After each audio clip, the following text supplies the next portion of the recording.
Halo, nama saya Fadil Hasan Nur Takwim. Saya dari Prodi Sistem Informasi dan NPM saya yaitu 2411111032.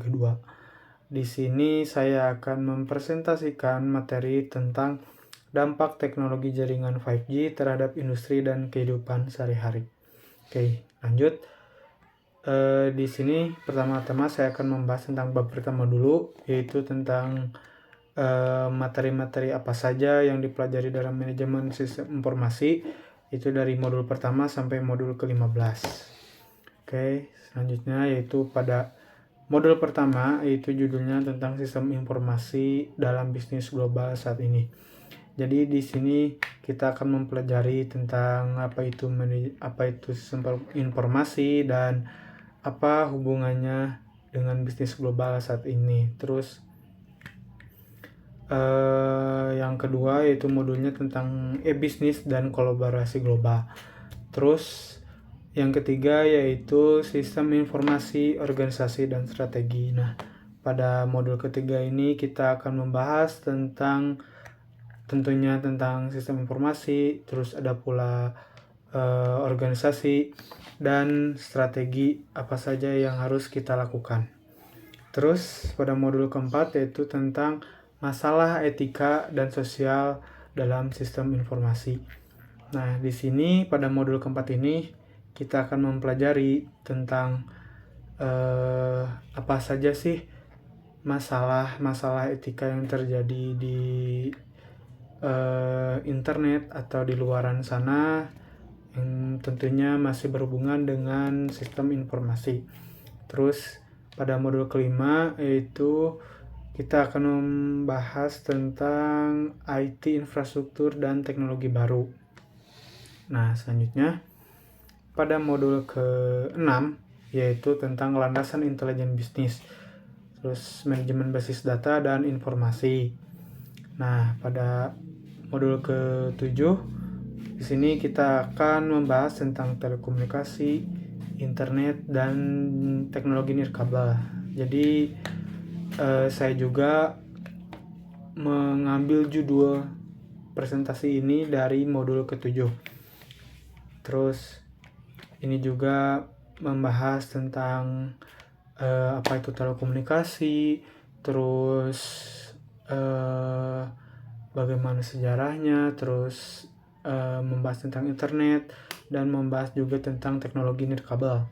Contohnya bisa digunakan untuk IoT. Nah, terus modul selanjutnya yaitu kita membahas tentang mengamankan sistem informasi. Di sini kita mempelajari tentang hal-hal apa saja, bagaimana cara mengamankan sistem informasi. Terus pada modul ke-9 yaitu dengan judul mencapai keunggulan operasional dan keintiman pelanggan. Terus selanjutnya yaitu modul ke-10 yaitu tentang e-commerce, pasar digital, dan barang digital. Jadi di sini akan mempelajari tentang berbagai macam e-commerce dan keterkaitannya dengan manajemen sistem informasi. Terus yang ke-11 yaitu ada mengelola pengetahuan dan kecerdasan buatan. Nah, di sini kita akan membahas apa saja tentang kecerdasan buatan atau pengetahuan apa saja yang digunakan. Jadi kecerdasan buatan itu adalah bisa kita sebut AI atau Artificial Intelligence. Terus modul selanjutnya itu tentang meningkatkan pengambilan keputusan. Jadi di sini kita akan mempelajari tentang bagaimana cara kita atau langkah-langkah apa saja yang diperlukan sebelum kita mengambil sebuah keputusan. Terus modul ke-13 yaitu tentang membangun sistem informasi. Pada modul ini kita akan mempelajari tentang hal-hal apa saja yang diperlukan untuk membangun sebuah sistem informasi. Terus pada modul ke-14 yaitu tentang membuat kasus bisnis untuk sistem informasi dan mengelola proyek. Jadi di sini kita akan mempelajari sebelum membuat suatu sistem informasi, Ini kita akan mengolah kasus bisnis atau seperti mempelajari kasus-kasus bisnis sebelum membuat sistem informasi dan mengelola proyek. Dan yang terakhir yaitu tentang mengelola sistem global. Di sini pada modul terakhir ini kita membahas tentang sistem global dan bagaimana cara mengelolanya.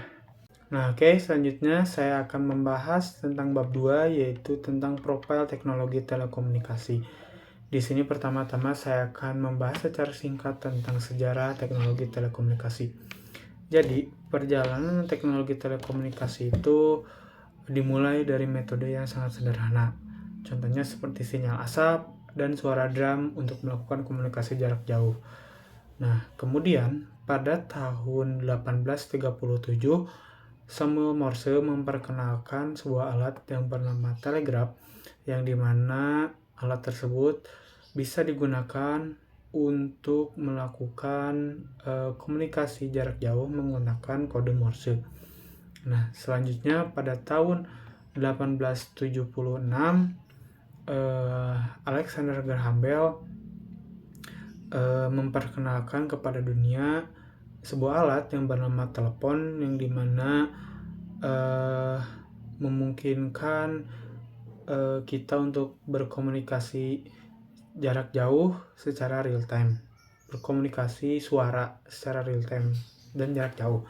Terus bersering berjalannya waktu juga pada abad ke-20-an terjadi lonjakan inovasi yang cukup besar, yaitu terciptanya sebuah radio, televisi, dan satelit. Nah, selanjutnya yaitu kita akan membahas tentang era digital dan perkembangan jaringan telekomunikasi. Nah, jadi jaringan yang kita ketahui tentunya pada dahulu telah melalui beberapa generasi, yang dimulai dari generasi pertama yaitu pada tahun 1980-an. Terus ada generasi kedua yaitu diluncurkan pada tahun 1990-an. Terus generasi ketiga diluncurkan pada tahun sekitar 2000-an. Terus ada generasi keempat atau sering kita sebut juga 4G, yaitu diluncurkan sekitar tahun 2010-an. Terus dan yang terakhir yaitu generasi kelima, yaitu generasi terbaru yaitu 5G, dan diluncurkan pada sekitar tahun 2020-an. Nah, perbedaan generasi ini tentunya dapat dilihat yang secara umumnya yaitu pada kecepatan jaringannya atau kecepatan datanya. Tentunya generasi kelima kecepatannya sangat besar sehingga bisa mencapai 1 sampai 10 GB per second dalam pengunduhannya. Terus selanjutnya kita akan membahas tentang keterkaitan dengan manajemen sistem informasi. Jadi di sini kita akan membahas keterkaitan teknologi telekomunikasi dengan manajemen sistem informasi ini. Yang pertama yaitu ada ERP atau Enterprise Resource Planning, yang dimana sistem ini memungkinkan integrasi data secara real time di seluruh cabang perusahaan menggunakan teknologi telekomunikasi. Terus ada CRM atau Customer Relationship Management, itu komunikasi langsung dengan pelanggan untuk pengalaman pengguna yang lebih baik.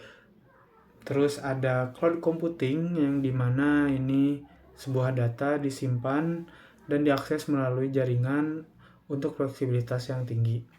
Terus yang terakhir yaitu ada big data, yaitu telekomunikasi memungkinkan pengiriman data besar untuk sebuah analisis. Oke, selanjutnya kita akan membahas tentang bab ketiga, yaitu tentang perkembangan teknologi jaringan 5G.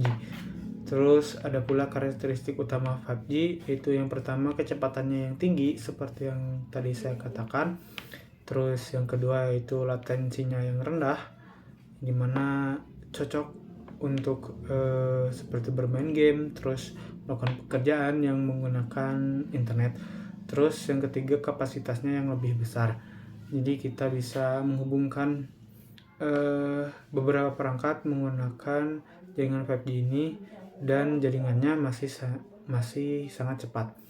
Terus selanjutnya yaitu status 5G di Indonesia.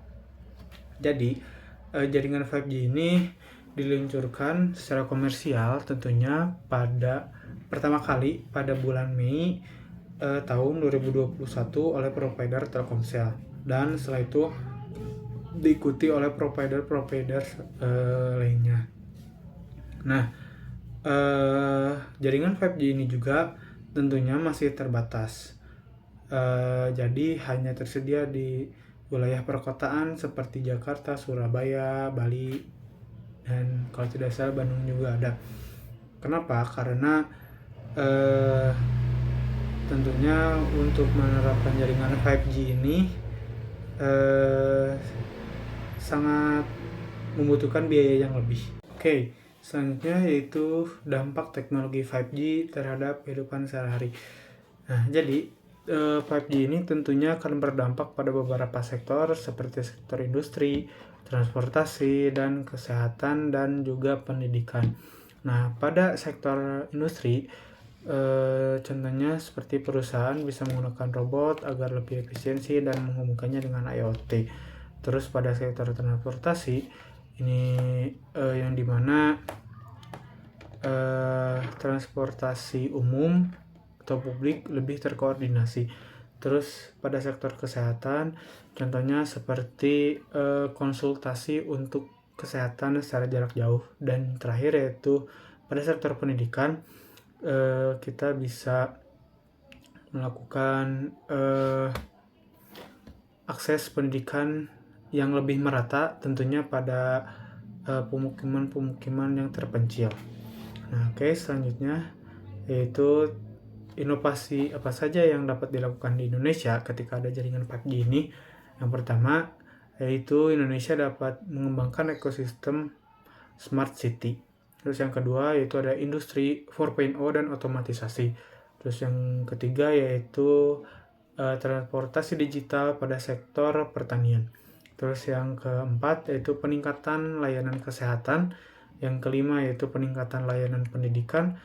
Yang keenam yaitu peningkatan layanan publik atau meningkatkan layanan publik. Terus yang ketujuh ada peningkatan sektor e-commerce. Terus yang terakhir yaitu pengembangan sumber energi terbarukan. Nah, itulah inovasi yang dapat dilakukan di Indonesia apabila jaringan 5G ini telah merata ke seluruh penjuru Indonesia. Nah, sekian presentasi dari saya. Terima kasih atas perhatiannya. Assalamualaikum warahmatullahi wabarakatuh.